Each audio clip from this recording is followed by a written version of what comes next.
ओम श्री कृष्ण वंदे जगद्गुरु। ओम नमो भगवते वासुदेवाय। जितांश अग्रवाल हियर। चंद्रकांता आध्यात्मिक यूट्यूब चैनल पर आपका हार्दिक अभिनंदन, स्वागत। एक बार पुनः एक स्टूडेंट का जो प्रश्न अभी चल रहा है उसकी आज तीसरी कड़ी, तीसरा एपिसोड। आखिर हनुमान जी के होते हुए प्रभु श्री राम ने अंगद को रावण की सभा में दूत बनाकर क्यों भेजा, उसी का तीसरा यानी कि थर्ड चैप्टर आज संत शिरोमणि संत तुलसीदास जी की श्री रामचरितमानस के आधार पर जो लंका कांड में वर्णित है वह आज आपके साथ शेयर कर रहा हूँ साहब। बहुत आनंद आएगा आपको। 17 अप्रैल को दूसरा एपिसोड और 16 अप्रैल को हमने पहला एपिसोड इस विषय पर आपको बताया था बेटा कि आखिर हनुमान जी के होते हुए अंगद को दूत बनाकर क्यों भेजा गया। प्रथम कड़ी में हमने आपको हनुमान जी के दृष्टिकोण को आधार बनाकर बताया था कि अंगद को भेजने का क्या कारण रहा। दूसरे एपिसोड में हमने आपको विभीषण जी के और अंगद के अपने स्वयं के जो एक मनोभाव थे उसके आधार बनाकर आपके प्रश्न का उत्तर दिया। आज इस तीसरे एपिसोड में हम आपको संत शिरोमणि संत तुलसीदास जी की रामचरितमानस के लंका कांड के रावण, विधर्मी और कुकर्मी रावण के मनोदशा को आधार बना करके इसका उत्तर देंगे। बहुत आनंद आएगा आपको। आप फिर से सुनिए, समझिए कि आखिर हनुमान जी के होते हुए प्रभु श्री राम ने अंगद को एक मौका क्यों दिया। सेना उधर पहुंच गई है साहब, लंका पार। हंसते खेलते कुछ चतुर चालाक वानर थे जिन्होंने मजा लिया खूब। वहाँ पहुँच कर के वो लग गए अब लाइन पर। 5-7 राक्षसों के नाक कान उन्होंने काट डाले, हाथ पैर तोड़ दिए, कुछ के कपड़े फाड़ डाले, कुछ को पकड़कर खूब धुना पीटा।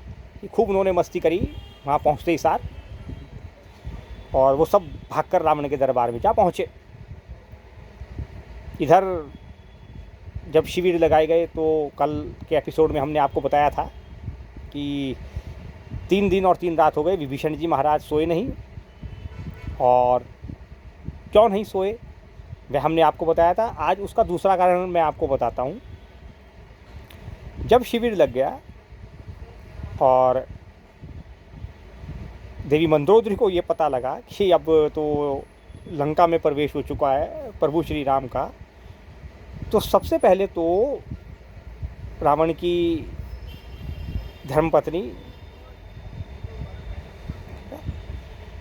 मंदोदरी ने बहुत समझाने का प्रयास किया उनको, रावण को अनेक प्रकार से समझाया कि देखो ये वो हैं जिन्होंने जो है हिरण्याक्ष और हिरण्यकशिपु का वध किया था।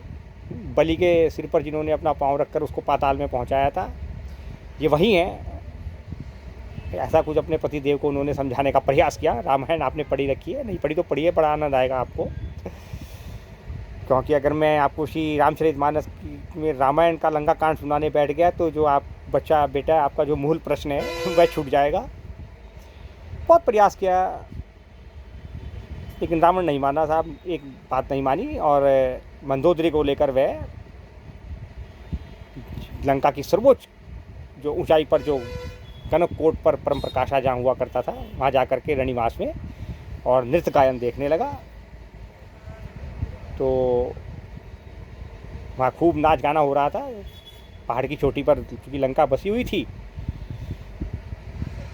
तो ये सब चीज़ें देखकर इधर शिविर में जब प्रकाश हुआ तो इस प्रकार का प्रकाश हो रहा था, वाद्य यंत्रों की इस तरह की आवाज़ आ रही थी जैसे बादलों घड़घड़ा रहे हो, बिजली चमक रही हो।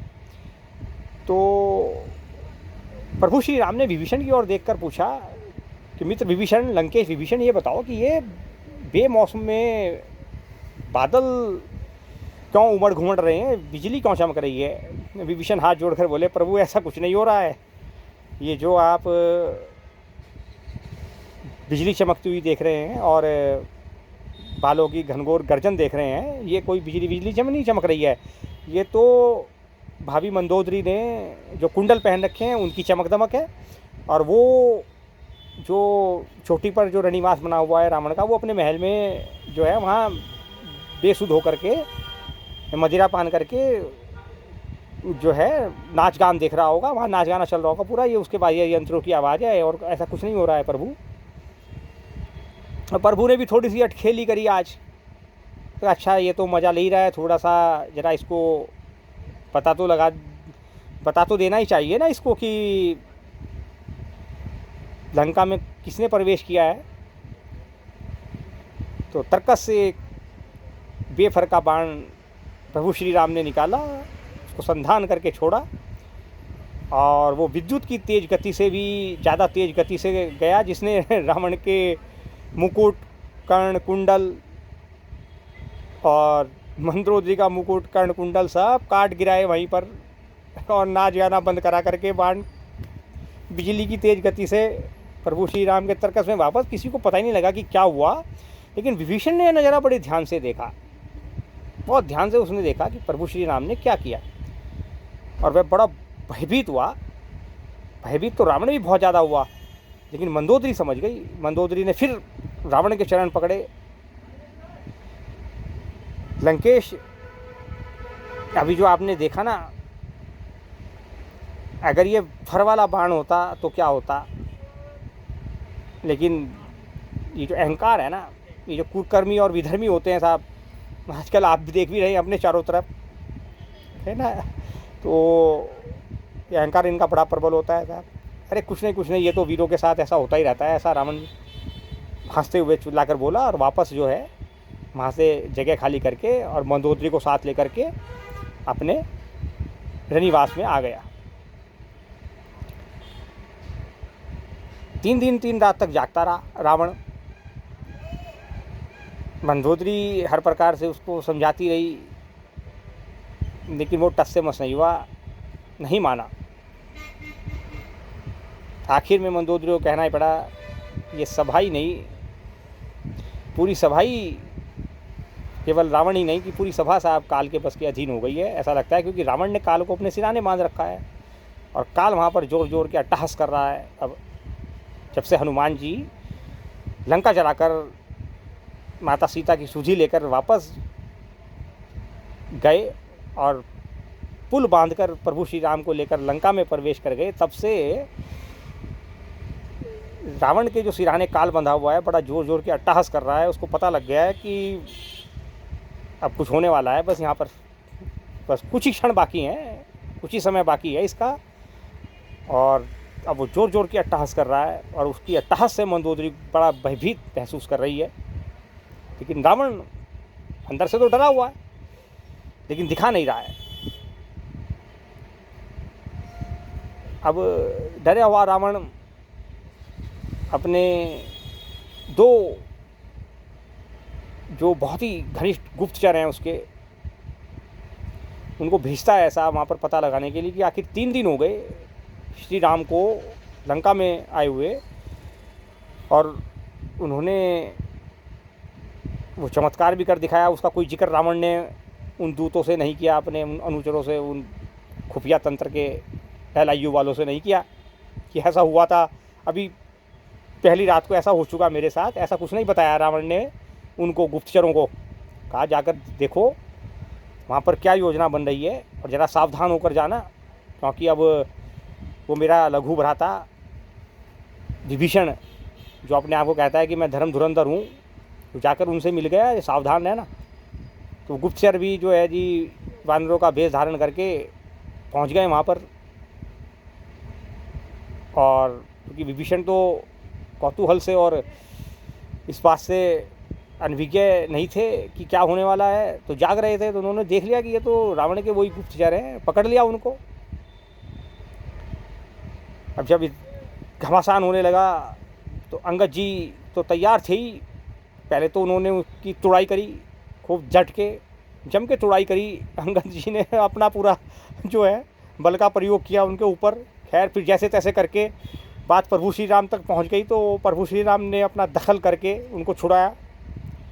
और उनसे कहा कि बेटा जाकर बता देना जो कुछ हुआ, और कुछ भी जानना चाहते हो तो तुम सीधे मुझसे पूछ लो, मैं बताता हूँ। प्रभु श्री राम करुणा निधान है भाई। करुणावश करके अंगद के हाथों से दोनों गुप्तचरों को छुड़ा लिया, उनको वापस भेज दिया गया। जाकर उन्होंने रावण के दरबार में, सभा में, वही सारा किस्सा जो उनके साथ हुआ था वहाँ पर शिविर में, सब कह सुनाया और श्री राम के लिए करुणा निधान का प्रयोग कर दिया। रावण उन्हें मारने के लिए उद्यत हुआ, वो समाधि लेकर के शरीर का परित्याग करके गोलोकवासी हो गए वहीं पर सभा में। अब और भी ज़्यादा भय सताने लगा रावण को। रावण सोचने लगा कल क्या होगा, कल क्या होगा, कल क्या होगा, क्या कल आक्रमण करेंगे। और यह सोचते सोचते पूरी रात निकल गई और अगले दिन प्रातः जब युद्ध के लिए तैयारी की योजना का शुभारंभ हुआ और सभा बुलाई गई, प्रभु श्री राम के दाईं ओर सुग्रीव जी खड़े हैं, बाईं ओर लक्ष्मण जी सेवा में रत हैं। चरणों में एक चरण हनुमान जी ने दबा रखा है प्रभु श्री राम का, एक चरण अंगद ने दबा रखा है। साहब अंदर बुला लिया था ना उनको। विभीषण जी साइड में खड़े हैं और मंत्रणा चल रही है। पूछा जा रहा है, हनुमान जी का प्रस्ताव स्वीकार कर लिया गया है। जामवंत जी से पूछा गया, आपकी बार प्रभु श्री राम ने जामवंत जी से पूछा, जामवंत जी आप हमारी सभा में सबसे बूढ़े और बुजुर्ग हैं, बलशाली भी हैं, विचारवान भी हैं, योग्य भी हैं, आप बताइए ऐसी परिस्थिति में क्या करना चाहिए।